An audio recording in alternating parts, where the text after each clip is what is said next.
अस्सलाम वालेकुम, आप देख रहे हैं एश नाउ। मैं हूं अली सरवर। अगस्त 2023 में हुकूमत ने 2218 अरब का कर्ज दिया और इस वक्त अगर हम बात करें कि हुकूमत का मजमूई जो कर्जा है वो है 63,966 अरब रुपए।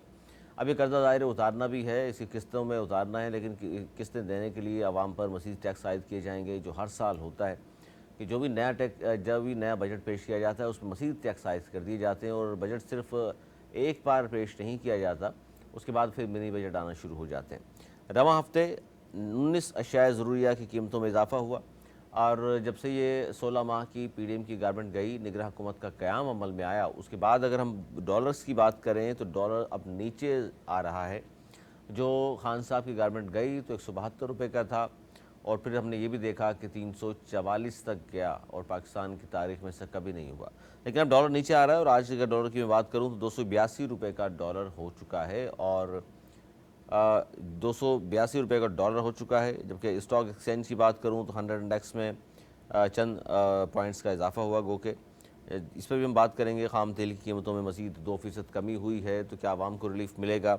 और ये जो भारी भरकम कर्जा है हुकूमत के ऊपर 63,966 अरब रुपए का, ये कैसे अदा होगा? क्योंकि खान साहब की गवर्नमेंट ने भी बेतहाशा कर्जा लिया, उसके बाद पीडीएम की हुकूमत आई, उन्होंने भी कर्जा लिया और मौजूदा हुकूमत की बात करें तो इस वक्त भी हालात दगरगू हैं। इस पर हम बात करेंगे।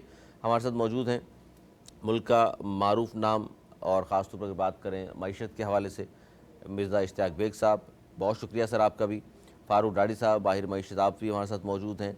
और सबसे पहले मैं चाहूँगा मिर्ज़ा इश्तियाक बेग साहब क्या कहेंगे इस वक्त जो सूरत हाल है मईशत की? कोई आपको लगता है कि निगरान हुकूमत जब तक भी रहे, वैसे तो इलेक्शन कमीशन ने कहा है कि जनवरी के आखिर में इलेक्शन हो जाएंगे, और जब तक इलेक्शन नहीं होते जो मईशत का हाल है, कुछ उम्मीद है आपको कि आवाम को कुछ रिलीफ मिल सकेगा, मईशत कुछ बेहतर हो सकेगी निगरान हुकूमत के जो इक़दाम हैं उनकी वजह से?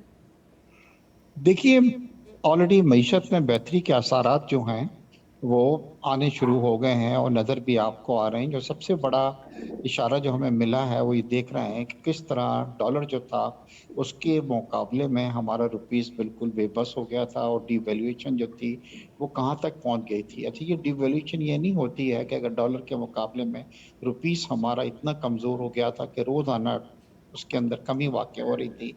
इससे जितनी भी चीज़ें हम इम्पोर्ट कर रहे थे, चाहे वो हमारा एडिबल ऑयल हो, चाहे वो हम चाय हो, चाहे वो हमारा पेट्रोलियम प्रोडक्ट हो, वो सब की सब महँगी हो रही थी। मतलब अल्लाह का शुक्र ये है। और ये देखिए, मैं इससे पहले भी लोगों से कहता रहा था कि हमारी प्रॉब्लम मईशत जो है, इकोनॉमी जो है, वो हमारी खुद हमने इसको खराब करने में हमारा बहुत हाथ है। और जैसे ही आर्मी चीफ साहब जब कराची तशरीफ लाए और बिजनेसमैनों से उन्होंने मुलाकात की तो उन्होंने यही बतलाया कि जी अब हम सख्ती करेंगे, क्योंकि हो ये रहा है कि हमारी जो प्रॉब्लम्स हैं वो ये हो रहा है, स्मगलिंग की वजह से हो रहा है, ज़ख़ीरा गोदीज की वजह से हो रहा है। और हर आदमी जो था वो जी डॉलर के अंदर, क्योंकि हर एक आदमी के लिए सबसे अच्छा बिजनेस ये बन गया था, अगर किसी के पास जी 1 लाख रुपए भी है कि जाके डॉलर ले लो, कल जनाब हम इसको जब बेचेंगे तो हमें 1.5 गुना ज्यादा मिल जाएगा। अब ये हालत हो गई है कि कोई, अभी कुछ दिनों पहले मेरी बोस्तान होती से बात हुई है, जो एसोसिएशन के इनके बिल्कुल। सदर हैं, वो बतला रहा है कि जी ना कोई बेचने आ रहा है और ना कोई खरीदने आ रहा है। और देखिए, सिर्फ एक स्टेप से दूसरी बात जी, हमने सख्ती की अपने बॉर्डर्स के ऊपर। देखिए हमारी क्या हो रहा था कि स्मगलिंग, होल्डिंग और ये चीजें जो थी हमें ब्लीड कर रही थी। ब्लीडिंग हमारी जो हो रही थी वो इस वजह से हो रही थी। और यकीन करें कि सिर्फ बॉर्डर पे सख्ती होने की वजह से, चाहे वो ईरान का बॉर्डर हो, चाहे अफगानिस्तान का बॉर्डर हो, और यहाँ पे जो सख्ती हुई है और कुछ लोगों को पकड़ा गया है जो हुंडी के कारोबार वगैरह में थे, इन तमाम से ये आप देख रहे हैं कि अनबिलीवेबल है। यानी कि बड़े बड़े मईशत के जो बड़े बड़े सूरमा हैं उनसे जब बात होती है तो वो कह रहे हैं यार हमारे भी कुछ समझ में। ये मत सोचें कि इस पर, देखिए एक तो तरीका ये होता है कि आपको आर्टिफिशियल आप चीजों को करते हैं, वो अब हमारे हाथ में नहीं है, क्योंकि एग्रीमेंट जो आईएमएफ के साथ है उसके अंदर एक इंडिपेंडेंट बॉडी है, तो वो अब मैनिपुलेट नहीं कर सकता रुपए की और कदर को और उसको डॉलर को। तो ये जो कुछ हो रहा है ये लीगल तरीके से हो रहा है और सिर्फ सख्ती करने से देखें इसके असरात हुए हैं। उसके बाद जो होल्डिंग्स लोग कर रहे थे, जखूर अंदोजी कर रहे थे, वो देखिए उससे चीजें बाहर आ रही हैं। और आप अच्छा दूसरी एक देखिए सबसे बड़ी इंपॉर्टेंट चीज ये होती है कि जब केयरटेकर सेटअप होता है ना तो उनको किसी का डर नहीं होता। जी, उनको ये डर नहीं होता कि कोई एमएनए मेरा जो है वो नाराज हो जाएगा, मुझे वोट नहीं देगा। हमारी जो देखिए हमारी जो भी हुकूमतें रहीं वो 8-8 10-10 एमएनएस की वजह से कायम थी। बिल्कुल। हर आदमी आके खुद कहा है कि जी आ जाते थे अगर आपने जी सिगरेट पे कुछ वो की तो हम आपको फिर निकल जाएंगे आपकी हुकूमत से। जी, शब्बर तो ज़ैदी साहब ने पूरी की बताया पूरी ये। हुकूमत जो थी वो हिल जाती थी जी मतलब। तो ये बदमाशी थी। इसी तरह कराची के अंदर जनाब वो हमारे जो ट्रेडर्स होते हैं स्मॉल वो आते हैं हम कोई टैक्स पे नहीं करेंगे करेंगे तो जी हम तो बंद कर देंगे पूरे बाजार। अच्छा देखिए जब एक इलेक्टेड हुकूमत होती है ना तो वो ये सब प्रोटोकॉल का बड़ा ख्याल रखती है। उसको डर भी होता है कि यार मैं लोगों को तंग नहीं करूं ये नहीं करूं। इनकी बहुत बड़ी लॉबी है अगर ये हमसे नाराज हो गए तो फिर हमें वोट नहीं नहीं तो देंगे मिर्ज़ा साहब हमें। बेग साहब ये बात तो बिल्कुल सच्चाई पे मबनी है आपकी, बिल्कुल दुरुस्त तज्ज़िया है आपका, लेकिन ज़ाहिर है अब इलेक्शन होंगे, फिर कोई ना कोई हुकूमत किसी न किसी पार्टी की आ जाएगी, फिर वो अपने लोगों के हाथों मजबूर होगी, तो फिर सिलसिला दोबारा शुरू हो जाएगा ये। देखिए एक तो हमारा कल भी मैं किसी से एक टेलीविजन पे ये बतला रहा था कि हमने इतनी हिम्मत नहीं थी जब हमारे इलेक्टेड प्राइम मिनिस्टर थे कि वो ये स्टेप सख्त ले सके। जब ये हुकूमत आई आर्मी चीफ साहब ने बैकिंग दी तो आप देखिए और ये देखिए अभी ये शुरुआत है। ये जब तक रहें चाहे जनवरी तक रहेंगे या फरवरी तक रहेंगे इनको किसी चीज का डर नहीं है। ये हर वो सख्ती करेंगे क्योंकि इनको ये नहीं है कि हमारा वोट बैंक खराब हो जाएगा कोई हमें क्रिटिसाइज करेगा हमारी पार्टी प्रेशर में आ जाएगी। तो ऐसे अब भी बहुत ज्यादा इकदाम लिए जाएंगे जिससे मईशत में बेहतरी के असरात जो हैं ऑलरेडी तो मुल्क हमें के लिए नजर अच्छा हो, आना अच्छी इस वक्त बात है। शुरू हो ये गए हैं। दुरुस्त फरमा रहे हैं आप, इस तरह के इक़दाम ले रहे हैं और लिए जाने भी चाहिए थे, क्योंकि ज़ाहिर है पाकिस्तान है तो हमें पाकिस्तान की मईशत बेहतर होगी तो आम आदमी को फ़ायदा पहुंचेगा। फारूक राठी साहब आप क्या कहते हैं? बेग साहब जो बात कर रहे हैं दलील के साथ उन्होंने बात की, बात तो दुरुस्त है, अब जो अच्छा बेहतरी देखिए नज़र आना अली शुरू हो गई सदर है। साहब मुझे आपकी आवाज तो आ रही है लेकिन वो भी स्लो। लेकिन ये हमारे जो मेहमान हैं मैं उनको बिल्कुल नहीं सुन पाया हूँ। अच्छा, मिर्जा लेकिन इश्तियाक बेग अगर साहब हमारे साथ मौजूद हैं और वो ये कह रहे हैं कि अच्छे अख्तियार देख जी बेहतरी आ रही है, डॉलर्स नीचे आना शुरू हो गया है, आहिस्ता आहिस्ता मईशत बेहतरी की जानिब जाएगी, क्योंकि सियासी हुकूमतें होती हैं उन पर अपने लोगों का प्रेशर बहुत होता है, वो कार्रवाई करने में हिचकिचाहट का मुजाहरा करते हैं। यहाँ आर्मी चीफ साहब ने डंडा उठाया तो आप देख लीजिए समरात मिल रहे हैं लोगों को। देखें आपकी आपकी मईशत उसी वक्त बेहतर होती है कि जब आपकी एक्सपोर्ट बढ़े। ठीक है ना, क्योंकि आप वो वाइड एरिया है कि जब आप एक्सपोर्ट करेंगे तो आप फॉरेन एक्सचेंज अर्न करेंगे। ठीक है ना। बाकी ये आप देख रहे हैं हालात को कि अगर 2022 में 6.48 की जीडीपी ग्रोथ से अगर मुल्क तरक्की कर रहा था तो 16 महीने के अंदर ये पीडीएम ने जो बेड़ा गर्क किया मईशत का, और आज ये जो अभी केयरटेकर गवर्नमेंट है ये उनकी बी टीम है। ठीक है ना। ये पाकिस्तान डिस्ट्रॉइंग मूवमेंट ने जो 16 महीने गुजारे हैं ये उनकी बी टीम है और ये मजीद बेड़ा गर्क करेंगे क्योंकि नहीं यहाँ अब तो तो डाली इनकी साहब अब तो उम्मीद वो नहीं है। है नहीं ना, अब तो पीडीएम हुकूमत चलेगी, निगरान सेटअप मौजूद है। ये मैं कह रहा हूँ ना कि ये नवाज शरीफ की मुस्लिम लीग नून की बी टीम है। अच्छा, ये बी जो टीम है। अभी केयरटेकर गवर्नमेंट है सारे इन्हीं के लोग तो भरे पड़े और कौन लोग हैं। तो बहरहाल इकोनॉमी में मुझे कोई बेहतरी नजर नहीं आती। तो वक्ती तौर पर अगर डॉलर कुछ सख्ती की है, आपको पता 50 लाख डॉलर रोजाना की बुनियाद पे स्मगल होता था अफगानिस्तान। अब तो बंद हो ठीक गया है है। ना। कितना बंद हुआ? सारा तो बंद नहीं हुआ ना। क्या ऑयल वहां से ईरान से जो स्मगल होता है यस। मिलियंस ऑफ लीटर रोजाना की बुनियाद पे, क्या वो बंद हुआ? और इसका बेनिफिशियरी कौन है? पाकिस्तान गवर्नमेंट को या एफबीआर को तो 1 रुपया नहीं मिलता इसमें से। तो ये हमारी इकोनॉमी का बेड़ा गर्क इसी से। और ये जितनी भी स्मगलिंग होती है ना, डिसाइड या आप इसको ड्रग्स को कह रहे हैं या ऑयल को कह रहे हैं, इसके अलावा और भी बहुत सारी स्मगलिंग होती है जिससे हमारी लोकल इंडस्ट्रीज तबाह बर्बाद हो जाती है और हमारे उनको कोई सिक्योरिटी नहीं। लोग करोड़ों अरबों रुपए अपनी इंडस्ट्रीज पे इन्वेस्ट करते हैं, लेकिन ये कि जो स्मगलिंग का माल आता है और स्मगलिंग की चीजें होती है वो हमारी लोकल इंडस्ट्रीज को तबाह बर्बाद कर देती अच्छा, है। ये अल्फाज का तो गोरख धंधा है बेग साहब, या वाकई ये बात दुरुस्त थी कि 6.1 जीडीपी। और उस ज़माने में हालांकि हमने देखा था खान साहब के दौरे में महंगाई भी बहुत थी, गुर्बत भी थी, वादे जो किए थे वो पूरे भी नहीं हुए थे, लेकिन उसके बावजूद 6.1 जीडीपी। और फिर पीडीएम की गवर्नमेंट आई तो हम देख रहे हैं कि 0 पॉइंट समथिंग जीडीपी आ गया। आप देखिए, मुझसे एक तो मैं पूछ रहे आपको ये हैं। जी बताऊं जी, कि मेरे बेग साहब। भाई जो कह रहे थे कि जी बिल्कुल आदिल सर अभी भी साहब, अच्छा बेग स्मगलिंग हो साहब। रही है, डेफिनेटली अभी भी स्मगलिंग हो रही होगी, मैंने ये तो नहीं कहा। कम हो गई मगर बिल्कुल। कुछ दिनों पहले एक बड़ा सख्त बयान आया है जिसमें आर्मी चीफ ने और आर्मी ने ये कहा है कि अगर हमारे भी कोई आदमी इसमें मुलविस हुए आर्म फोर्सेस के, कार्रवाई तो होगी। उनके खिलाफ भी कार्रवाई होगी ना। बिल्कुल आज से पहले कभी इस तरह की स्टेटमेंट नहीं आई थी, बिल्कुल क्योंकि बिल्कुल। नेचुरली जी अब आर्मी सरहदों पे पोस्ट होती है, वहां पे काली भीड़ें तो जी हर इदारे में के अंदर होती हैं। शायद कुछ लोगों ने आंखें बंद कर ली कि ये चीज अब बहुत सख्ती हो रही है, और जिसकी वजह से एक तो सबसे बड़ा ये हो रहा है कि ये गैर जो यहाँ पे ठहरे हुए थे अफगानी वगैरह, उनको भेजा जा रहा है, वो स्मगलिंग में इन्वॉल्व थे। चीजें आती थी, उसके बाद अफगानिस्तान नहीं जाती थी, यहीं पे बगैर ड्यूटी के जनाब वो स्मगलिंग उनकी हो जाती थी, सब कुछ हो रहा था।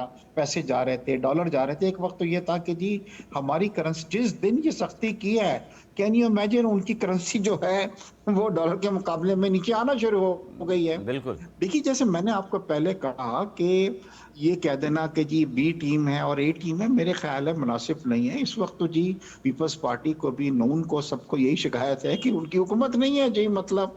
और ऐसे स्टेप्स लिए, देखिए आज अगर बी टीम अच्छा परफॉर्म कर रही है और न हम नहीं कर सके, तो बी टीम को क्रेडिट जाता है ना कि जी ये हमने स्टेप्स क्यों नहीं लिए जो उसने लिए। इसलिए कि हम ये सख्ती नहीं कर सके, क्योंकि एक इलेक्टेड जो गवर्नमेंट होती है उसके बड़े प्रोटोकॉल होते हैं कि जी फलाना नाराज हो जाएगा, मैंने नाराज हो जाएगा, ये होगा। अब तो ये जी बिल्कुल सख्ती के साथ हर चीज करने को तैयार हैं, और इसके रिजल्ट्स भी आ रहे हैं। और अभी तक फरवरी तक आप देखिएगा कि हर वो चीज, और जब ये जाएंगे तो आप देखेंगे कि सिस्टम में बेहतरी आएगी इंशाल्लाह। हमारा टैक्स भी ज्यादा, हम रेवेन्यू भी ज्यादा जो है वो कलेक्ट कर रहे होंगे, हमारे दूसरी चीजें भी हो रही होंगी। अब देखिए ना, इलेक्ट्रिसिटी थी, चोरी हो रही थी, और इसका प्राइस मैं और आप पे कर रहे थे, बिल्कुल। क्योंकि बिलियंस की चोरी हो रही थी।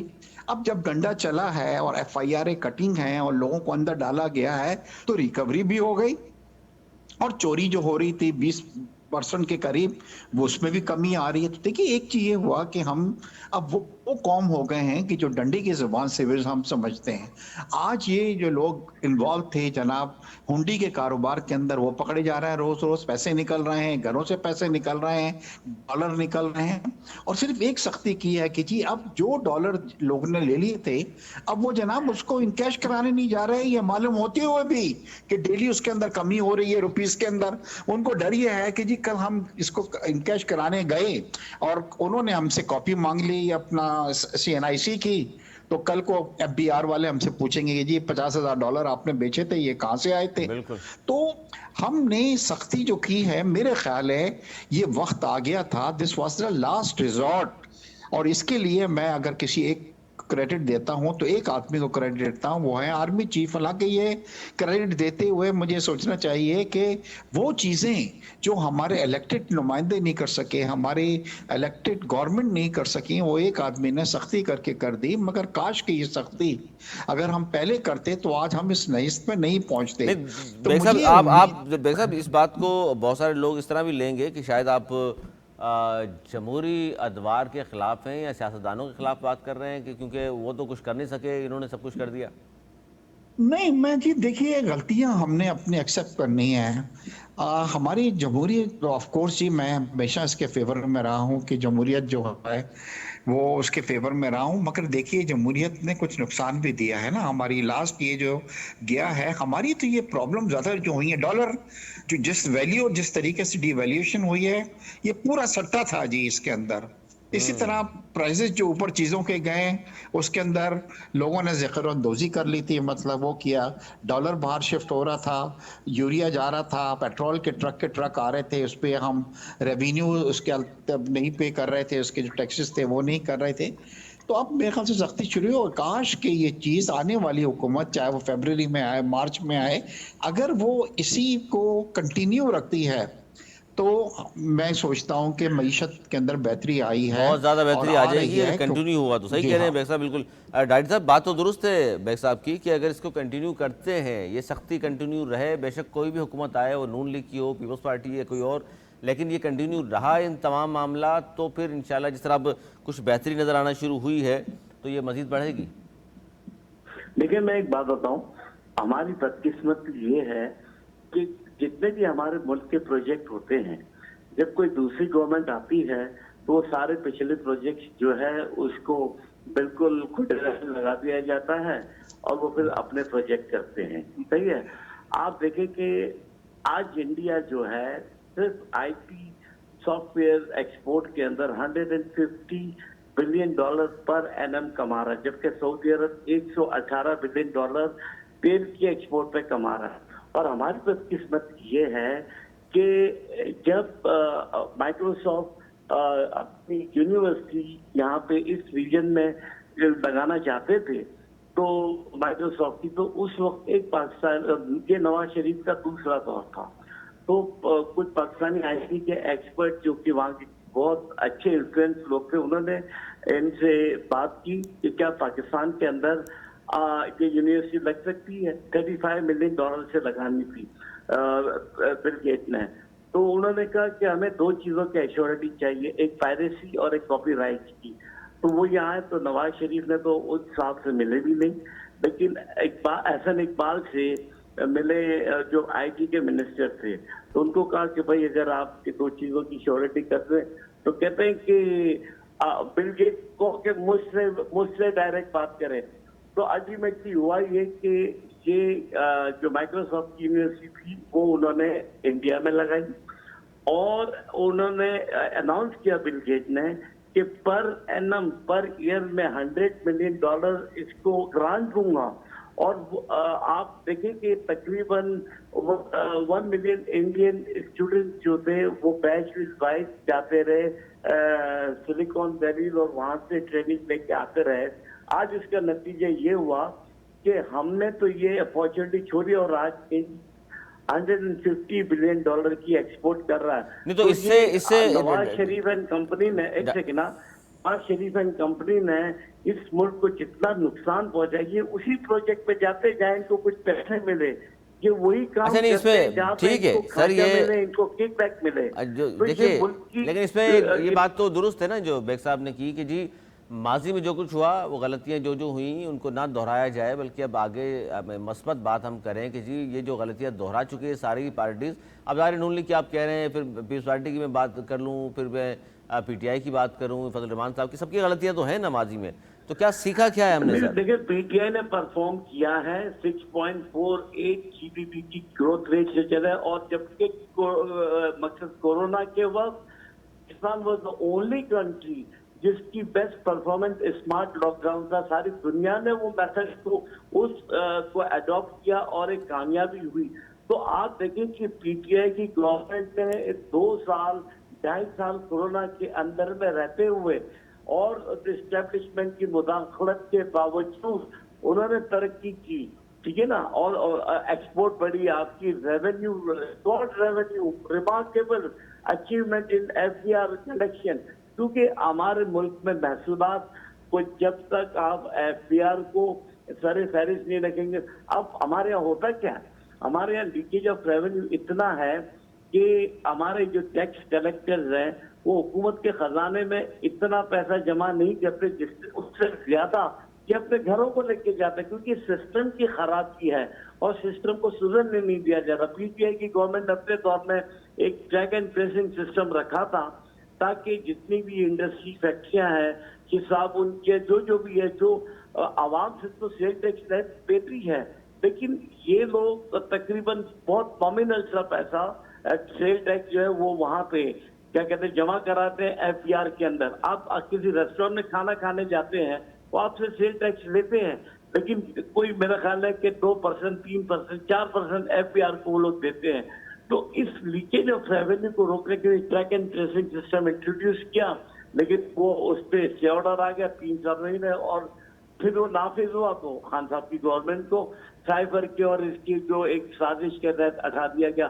तो लेकिन ये जो चीजें है ना, जब तक हमारी इंडिपेंडेंट खारजा पॉलिसी नहीं होगी, हम अपनी मर्जी से हमारी इकोनॉमी नहीं चलाएंगे, हम अपनी अच्छा, ये सारे इंडिपेंडेंट डेमोक्रेट की जो आप बात कर काम रहे हैं रुक जी, गया। मौशी पॉलिसीज और खारजा पॉलिसीज, बेग साहब ये दोनों बातें क्या दुरुस्त हैं? खारजा पॉलिसी भी और सर ये मौशी देखिए पॉलिसीज भी? बड़ी मतलब जनरल बात कर रहे हैं मेरे दोस्त, उसमें कोई सब्सटेंस मुझे तो नजर नहीं आ रहा। पहले तो जी माशियत अलग है और हमारे जो खारजा ताल्लुकात हैं माशाल्लाह जिस वक्त अच्छे ताल्लुकात हैं, पहले पहले नहीं थे। इमरान खान साहब से जो थे, जो पीटीआई ये बतला रहे हैं बहुत अच्छा परफॉर्मेंस दे रही थी।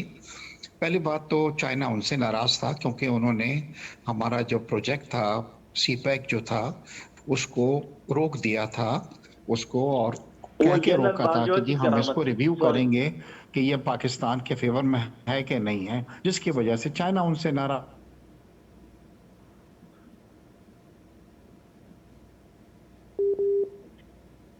पॉलिसी उनकी नहीं रही माशी खारजा पॉलिसी। अब आ जाइए मीशत, अगर इतना हम अच्छा परफॉर्म कर रहे थे जैसा ये मेरा भाई बतला रहे हैं, तो इमरान खान साहब गए थे आईएमएफ के पास। आज आईएमएफ का जो प्रोग्राम है ये तो कंटिन्यूटी है जो इमरान खान साहब ने उनके साथ एग्री किया था कि जी ये चीजें हम करेंगे। दुरुस्त। ये तो वही प्रोग्राम है जो आईएमएफ के साथ हम लेके चल रहे हैं।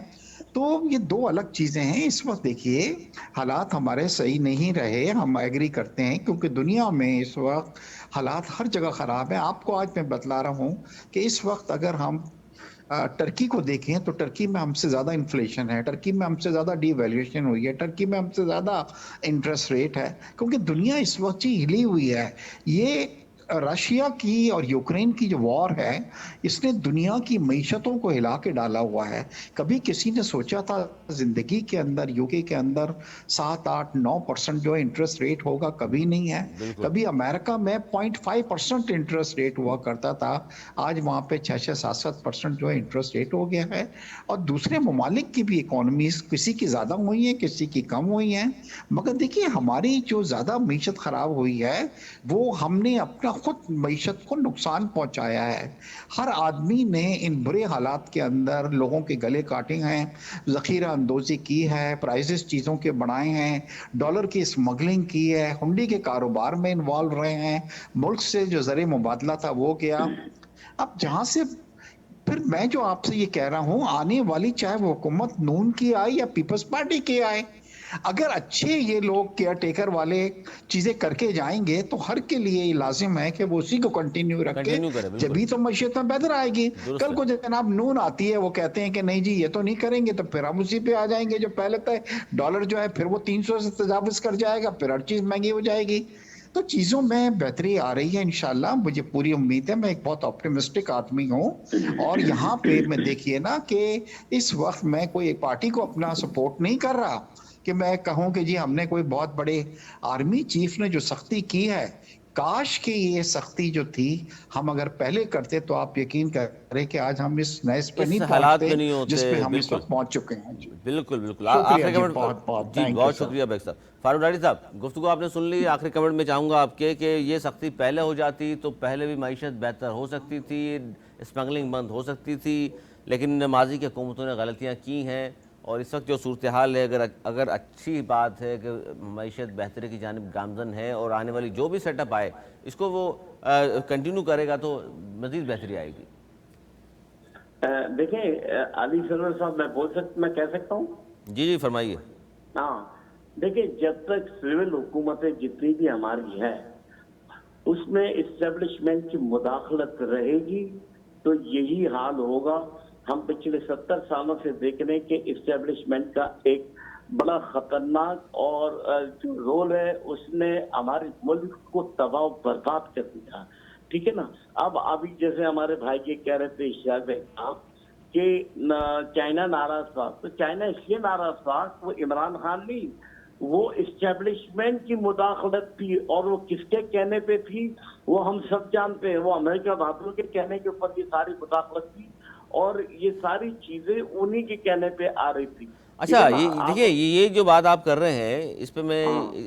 देखिए इस वक्त ये एक अगर इस वक्त इस्टेब्लिशमेंट की मुदाखलत पर ये सारे जो गैर कानूनी काम थे वो बंद हुए या कम हो गए हैं, जिसकी वजह सारे से तो बंद नहीं हुए, नहीं कम हुए कम कम हुए। इसलिए कम हुए। इसलिए कि अगर ये नहीं करते तो वो भी इस तूफान के अंदर बह जाते, वो भी इस क्राइसिस के अंदर खत्म हो जाते। तो आप नहीं समझते कि चलें जी, देर आए दुरुस्त आए, कुछ बेहतरी की गुंजाइश निकली है, कुछ आवाम को अल्लाह करेगा रिलीफ मिलेगा। ये सारा टेम्पररी है, ये सारा टेम्पररी है। अच्छा, ये भी है जिसमें सारा डॉक्टर साहब के खाम तेल की कीमतों में मजीद 2% कमी हुई है, तो अब कहा जा रहा है मजीद। इसको मुस्तकिल बुनियाद पे रखें ना, इसको मुस्तकिल बुनियाद पे रखें। ये सारे कॉस्मेटिक चेंजेस हैं, क्योंकि these people are hand in glove with these people। मुझे बताएं कि अगर ईरान से ऑयल आ रहा है तो हु इज द बेनिफिशियरी, किसको ये जाता है? मिलियन, आपको 2 अरब 83 करोड़ मिलियन जो है वो करोड़ लीटर जो है सालाना ऑयल स्मगल हो रहा है। तो आप रशिया क्यों जाते ऑयल लेने के लिए? आप ईरान से इंपोर्ट करें ना, क्यों नहीं कर रहे? अभी अमेरिका ने $6 बिलियन जो है ईरान को वापस किए हैं, और अभी अमेरिका जो है $10 अरब अफगानिस्तान को देने जा रहा है, क्योंकि ब्लूमबर्ग ने ये कहा है कि the most performing currency is Afghan economy. तो अब आप ये देखें कि वो लोग जिसको हम नंगा भूखा कहते थे, पाँव में चप्पल नहीं है, आज कितनी तेजी से तरस, क्योंकि उनके पास जो लिथियम का जखीरा है, जो खजाना है, तो चाइना ने एक बहुत बड़ी इन्वेस्टमेंट की है। और अफगान जो है वो इंडिया को रिक्वेस्ट करें कि आप हमारे आए और इन्वेस्ट करें, ठीक है ना? तो हमारे यहाँ तो अगर हमें एनर्जी की जरूरत है, ठीक है, तो हमारे ये जितने 10 जैन जो रात दिन तो जो खान साहब ने इस पे बहुत वो काम दिखाया था, वो सारे बंद पड़े हुए हैं। काम होना चाहिए जी। वक्त खत्म हो। डॉक्टर साहब बहुत शुक्रिया आपका, वक्त की किल्लत है, इंशाल्लाह फिर जहमत देंगे आपको। बहुत शुक्रिया आपका। और नाज़रीन, गुफ्तगू आपने सुनी मेरे दोनों मौजूद मेहमानों की, मिर्ज़ा इश्तियाक बेग साहब और फारूक डॉक्टर साहब, दोनों ने जो गुफ्तगू की, अपने अपने दलाइल और पॉइंट्स आपके सामने रखे। आप किस हद तक मुत्तफ़िक़ हैं, आप क्या रख रहे हैं, हम इंतज़ार रखते हैं। प्रोग्राम तक के लिए मुझे मेरी टीम को दी इजाज़त। बनाने के बाद